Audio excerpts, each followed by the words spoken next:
안녕하세요. 역TV 장의사입니다. 최근 신림동 칼부림을 시작으로 초강력 범죄가 극성이죠. 솔직히 대한민국 사법체제 안에서 강력 범죄에 대한 형사처벌은 상당히 약한 편이라 생각합니다. 더구나 전 세계적 흐름인 범죄자의 인권 문제가 사회적 이슈로 나타나고 있죠. 우선 역TV의 방식상 여러분들은 어떻게 생각하십니까? 학계에서도 첨예하게 대립하고 있는 엄벌주의의 필요성에 동의하시는 분들이 있으실까요?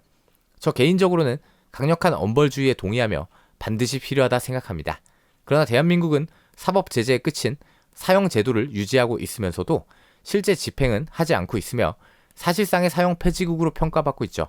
엄벌주의가 전체적인 범죄율을 낮추는데 분명히 필요하다고 생각하십니까? 물론 엄벌주의가 범죄율을 낮추거나 범죄자를 갱생시키는 데 있어 별다른 의미가 없다는 주장도 많습니다. 때문에 오늘은 점차 범죄자의 인권을 따지고 있는 대한민국과 다르게 강력한 국가적 제재를 국제사회의 비난에도 유지하고 있으며 자국민들에게 절대적인 지지를 받고 있는 국가, 바로 싱가포르의 태형에 대해 알아보겠습니다. 태형이 대체 무엇인가? 별거 없죠. 그냥 졸라게 패는 겁니다. 당연히 싱가포르가 집행하는 태형에서는 범죄자의 인권 따위는 존중되지 않으며 엉덩이를 다 까놓고 무술 유단자가 1.2m의 소독한 몽둥이로 풀스윙을 날립니다. 솔직히 대한민국에서 지금 이런 형벌을 가한다면 인권단체나 종교단체에서 난리 나겠죠. 데미지가 너무 심하게 박혀서 한 대에서 두 대를 맞고 즉시 기절하는 경우도 많은데 당연히 그래도 현대사회의 형벌제도답게 의사와 참관인이 항시 대기하며 치료를 실시합니다. 그러나 범죄인에 대한 자비를 베풀지 않으며 치료가 끝나면 반드시 선고된 태형을 다시 집행합니다. 즉, 다 처맞을 때까지 예외는 없다는 것이죠. 적용되는 범죄도 전방위적으로 사기, 폭행, 강간, 마약, 유괴, 강도, 절도, 납치, 불법 무기 소지 등 모든 분야에서 가차없이 태형을 선고합니다. 나이대도 16세에서 50세까지 집행하며 저는 특히 16세부터 집행한다는 점이 참 마음에 들더군요. 태형이 집행되는 빈도는 한 해 5,000건에서 6,000건 정도로 어마어마하게 많습니다. 51세로 딱 태형의 기준을 벗어나면 정말 안도의 한숨을 쉴 것 같습니다. 자, 싱가포르는 태형을 때리는 날짜를 미리 공지하지 않습니다. 사형을 실제 집행하는 일본에서도 한동안 두다가 사형을 집행하는 기미나 날짜를 숨기고 불시에 집행하기 때문에 실제 사형수들이 겪는 정신적 공포는 어마어마하다고 하죠. 태형을 언제 처맞을지 모르는 공포 역시 상당할 것입니다. 싱가포르의 태형은 21세기에도 국민적인 지지를 받고 있습니다. 싱가포르가 국가적으로 밀어붙이고 있는 형벌의 원칙은 엄격한 법 집행 및 사회 질서 유지이며 대한민국에서는 상상할 수 없는 국가 형벌의 의의가 바로 공포를 통한 범죄 예방 효과라 할 수 있습니다. 태형은 단순히 신체적 데미지를 넘어 신체 자체에 후유증을 남길 수 있고 굴욕과 치욕을 동시에 선사합니다. 당연히 형벌 집행 중 범죄자에게 후유증이 생긴다 하여도 국가는 그것에 대해 책임지지 않습니다. 또한 광범위하게 적용하고 있죠. 기준이라는 게 공공의 질서에 심각하게 피해를 주거나 위협을 주는 악의적인 행위이기 때문에 형을 선고하는 범위는 재판부의 재량이기 때문입니다. 싱가포르가 얼마나 범죄자에 대한 응징에 진심인가 하면 전 세계적인 화제가 되었던 마이클 페이 사건이 있습니다. 1993년 불과 18살인 미국인 마이클 페이는 싱가포르에서 남의 차량에 스프레이를 뿌리고 자동차를 부숴 파손하고 교통 표지판을 뽑는가 하면 싱가포르 국기를 불태우는 충격적인 범행을 했습니다. 싱가포르는 미국과의 관계를 상당히 중요시하는 국가였지만 짤없이 어린 마이클 페이에게 징역형과 벌금, 태형 6대를 선고했습니다. 당시 미국을 비롯한 서구권은 인권이 중시되던 시기였고 벗겨서 패대기를 치는 이 형벌을 야만적이라며 국가적으로 싱가포르를 압박했고 아예 태형이라는 형벌의 존재 자체를 비난하며 폐지를 요구했습니다. 그러나 싱가포르는 미국에게 양해를 구하면서도 자국의 법 질서를 위해 태형을 집행했고 다만 2대를 깎아 4대로 줄여줬죠. 실제로 마이클은 4대 쳐맞고 엉덩이가 피범벅이 되어 제대로 걷지도 못했다고 합니다. 국제사회 비난에 싱가포르 법무장관까지 직접 성명을 발표하며 싱가포르의 흉악 범죄 발생률과 재범률은 다른 나라에 비해 현저히 낮습니다.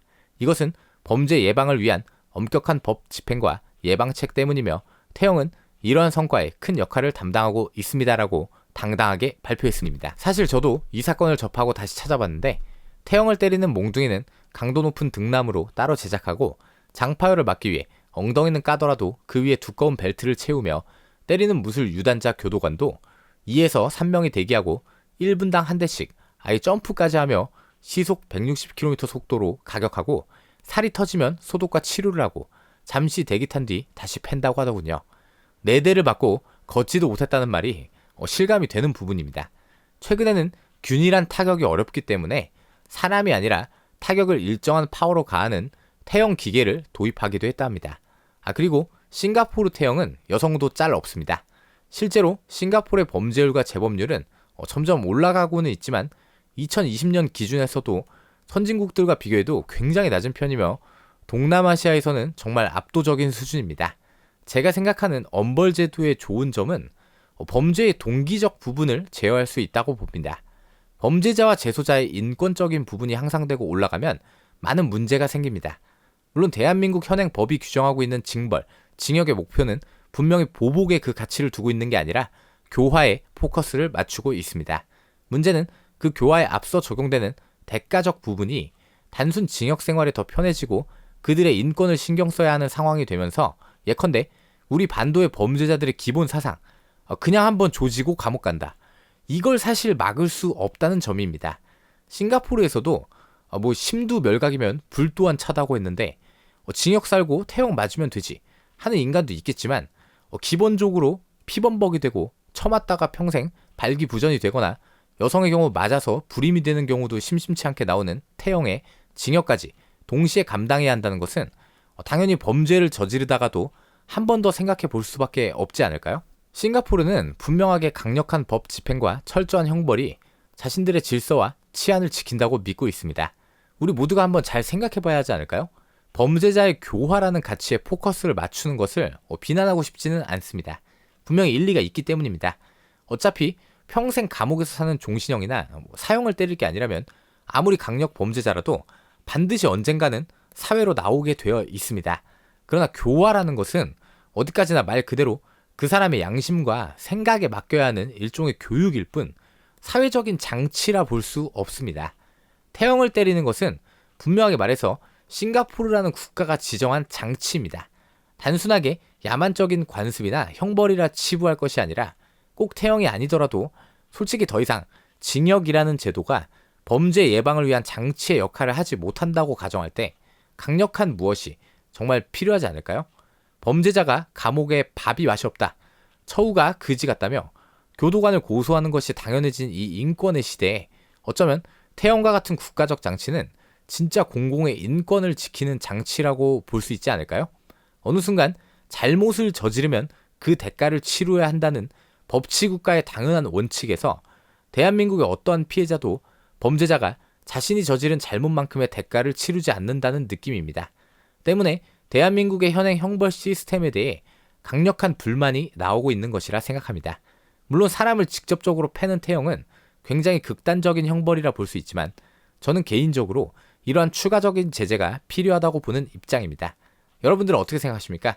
단순히 범죄자에게 보복을 한다는 개념이 아니라 사회적인 장치로 범죄자에게 추가적인 제재와 공포를 남기는 것이 다음 범죄 예방을 위해 필요하다고 생각하십니까?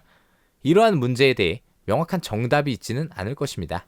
그러나 인권이 강조되고 특히 범죄자에 대한 인권까지 사회적 이슈화되고 있는 대한민국에서 정반대의 길을 확고하게 고수하고 있는 싱가포르는 아주 좋은 비교 대상이 될 것입니다. 가장 중요한 것은 표면적으로 둘 다 인권을 강조하고 있다는 것입니다. 대한민국은 보편, 포괄적이며 개인, 소수의 인권에도 힘을 쓰고 있다는 것이고 싱가포르에서는 범죄의 대상이 되는 공공, 사회, 그리고 피해자의 인권과 권리에 가장 중점을 두고 있다는 점입니다. 저는 인권에 분명한 예외를 두는 싱가포르의 형벌 제도가 너무나도 마음에 듭니다. 물론 제 개인적인 생각입니다. 여러분들 어떠신가요?